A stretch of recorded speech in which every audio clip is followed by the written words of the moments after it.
for another episode of Head in the Clouds. Head in the Clouds. Basically, it's been about 3 months since we started our show. What? Yeah. It was March, April, May, June, July, August. So, yeah, 3 months. Times 2. So it's been a while. Throughout that time, we've all been working from home. And our very first episode, we talked about how we had literally just started doing work virtually. And then we never really talked about it again with you guys.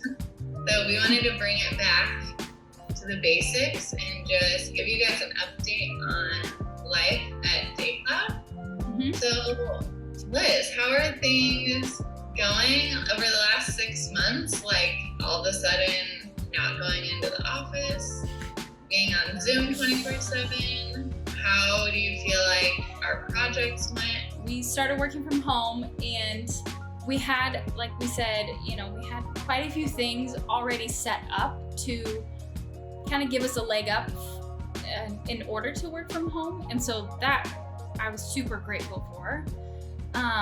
But then starting out working from home, it was a mental game for me personally. There was a lot of just like really terrifying days running a small business as a small business owner. There was like a lot of, I don't know what is going to happen, and I don't know what this means for the future of my company. I don't know what this means for the future of my people that I employ. When bad days and like times happen, I just like push through.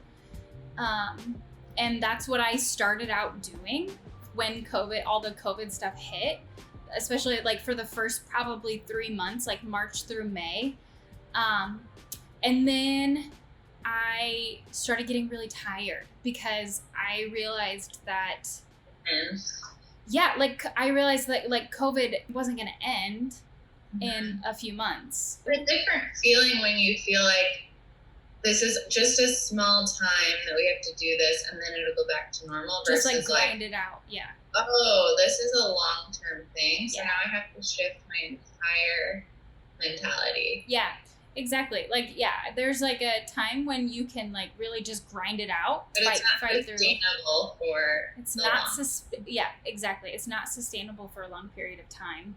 And so that's when I realized, like in May, I kind of woke up and was like, I'm exhausted and this is terrible and I can't live like this any longer. And so then thankfully some of the PPE stuff came along, and that was a huge help. And then I didn't have to worry about employees' jobs. And that just like made all the difference in the world. So it kind of brings us to today, where we are looking at moving back into our office. We're just shy of September right now, and we're looking at moving back into the office. We'll be the only ones in the buildings when we do that, which is why we feel okay moving back into our office. We're a small team. There's not many of us here, and so we'll be safe. Obviously, we'll stay safe. We won't be taking any meetings in the office. Everything will still be virtual with clients. It's just that as a team, we'll be here in the office. Looking back to like early March, what would you tell yourself if you could like know a little slice from the future?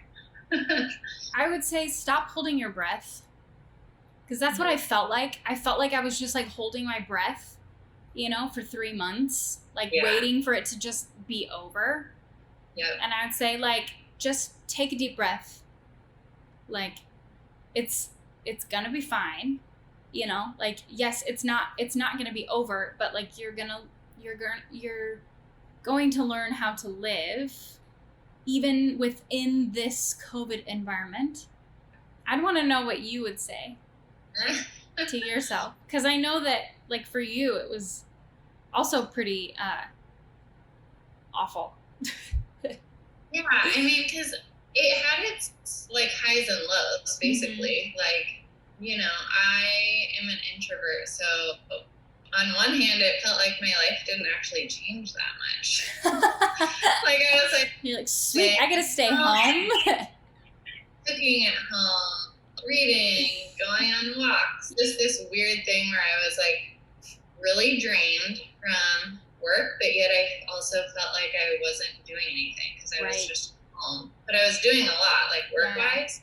But then I physically was in the same space every night, and then actually hadn't physically seen anyone. But yet I had talked to like dozens of people that day. It was just a strange thing that like I've never experienced before. Yeah. But now I'm like good to go because now I know what that's like. Gosh, what would I tell myself? Like, buckle in,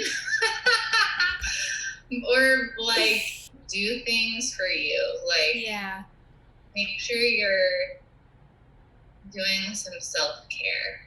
I was grateful to have our team though, because I just feel like it's a really positive group of people, and we made it through. I mean, it's not over, but like we figured out a way to work with each other, you know? Like we went from having our weekly check-in to like, okay, we need to check in every day.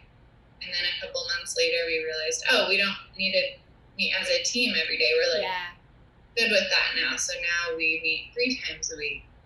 And then we do like, then we added in one-on-one meetings with Liz just to have like, so like we've totally changed the way that we operated throughout. A lot of that flexibility has been based on feedback that we've gotten from teammates. You know, like I would hear that somebody says, hey, like I don't want to have these conversations in front of the whole team. And so that made me realize like, oh, okay, so I need to be having one-on-ones with these specific people. And so then we would switch our setup, you know, and then that's been really fruitful, you know. And so a lot of it has been based on me as a leader making sure that I'm listening to my people and hearing what they're saying and executing on, you know, what their feedback is. Okay, everybody, it's time for DayCloud Fails.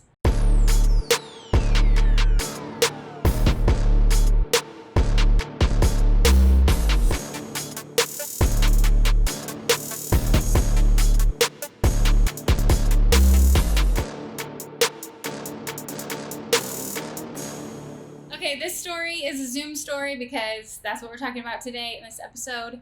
It's definitely one that I did because I'm usually the one that makes all the great mistakes at the studio. So we were on a Zoom call with our second largest client that we have here at DayCloud this year, and it was wonderful. He is awesome. So he asked us for a little bit of fashion advice for a big conference that he was going to go speak at. He was going to be on stage in front of thousands of people. And so I was doing a little Pinteresting to help find some nice outfits. And I searched fashion clothes for men. I promise that is what I searched.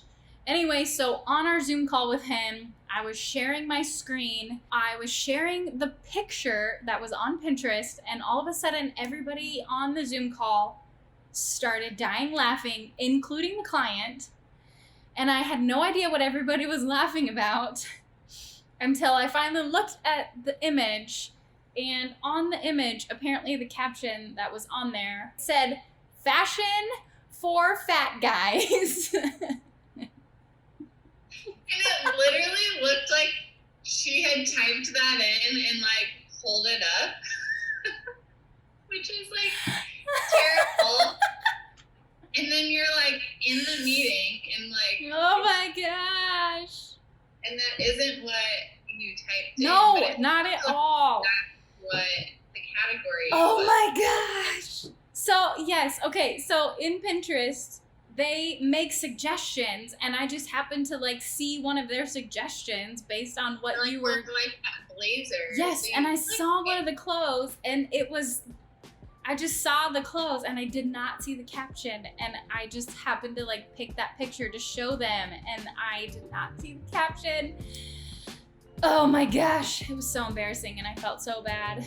Thankfully the client was cool. Maybe just check the captions before you show Pinterest pictures to your clients on a Zoom call, everybody. Don't make the same mistakes we do. That's why we share them with you. COVID, it is gonna end at some point in our lives, you guys. It will end. But until then, just watch our videos. Keep your heads up and your masks on. Thanks for tuning in, and we have a lot more fun content for you guys coming out soon. So